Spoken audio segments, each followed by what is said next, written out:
السلام علیکم ورحمۃ اللہ وبرکاتہ۔ ایک نظم جس کا عنوان ہے ابدی تکرار پیش خدمت ہے۔ ضربت کن کی پہلی گونج لوح و قلم، ضربت کن کی پہلی گونج لوح و قلم، نقش مراد کی کچھ سطریں، قصہ ہست و فنا کے ہر کاروں کے نام، عکس تصور رو بنشاں، صفحہ صفحہ ایک الہام۔ ضربت کن کی دوسری گونج، عرش زمیں کرسی اور نور، پھیلی فصیلوں کے زربفت ستون، اڑتی غبار کی ہر ذرے کے بہتر میں ایک شور جنوں، سطوت کی تصویر کا حلیہ، نور نہائی فضا کا رنگ، عالم ہو کی ہر دیوار پہ سناٹوں کی تحریریں، وحشت کا سامان بہت۔ ضربت کن کی تیسری گونج،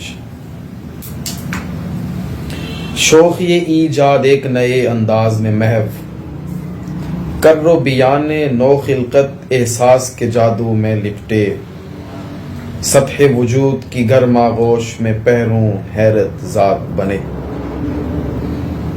جذب تحیر کے انمٹ آثار ابھی تک زندہ ہیں، یعنی ملائک آج تلک سرگشتہ ہیں۔ ضربت کن کی چوتھی گونج، مٹی کی نمخیز تراوت، آوازوں کا پیہم رقص، آدم نام کی ایک شے نے ہنگام کا سحر کشاد کیا، سور سراپا شور اٹھا، عجز کا پتلا ہنگامی استور اٹھا۔ ضربت کن کی آخری گونج،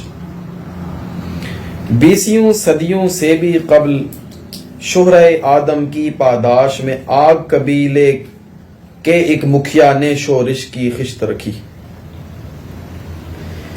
شہرہ آدم کی پاداش میں آگ قبیلے کے ایک مکھیا نے شورش کی ایک خشت رکھی، نم آلود غبار کی راہ میں تیز شعاؤں کی ہنکار، کئی نسلوں تک حرفت غل کی تخمیری میں محو رہی۔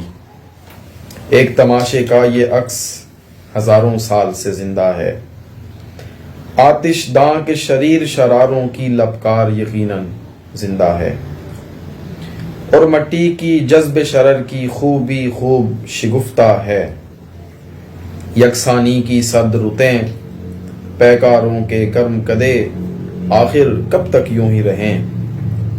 کیا اس بیش ابدی تکرار سے میرا خدا بوجھل نہ ہوا؟ یہ انسانوں کے ریوڑ کیوں کر ایک ہی رنگ بھرے قصے کے کرداروں کے روپ بنے؟ پھیلی بساط اب بوسیدہ ہے، رنگ بھی دھیمے، رقص بھی ٹھنڈا، نور بھی مدم، خون بھی خشک، گامزنی کا ہر انگ تھکن سے چور، مگر پھر بھی یہ کن کی کوکھ سے بچے پیدا ہونے کا احسان ابھی تک کیوں کر ہے؟ شکریہ۔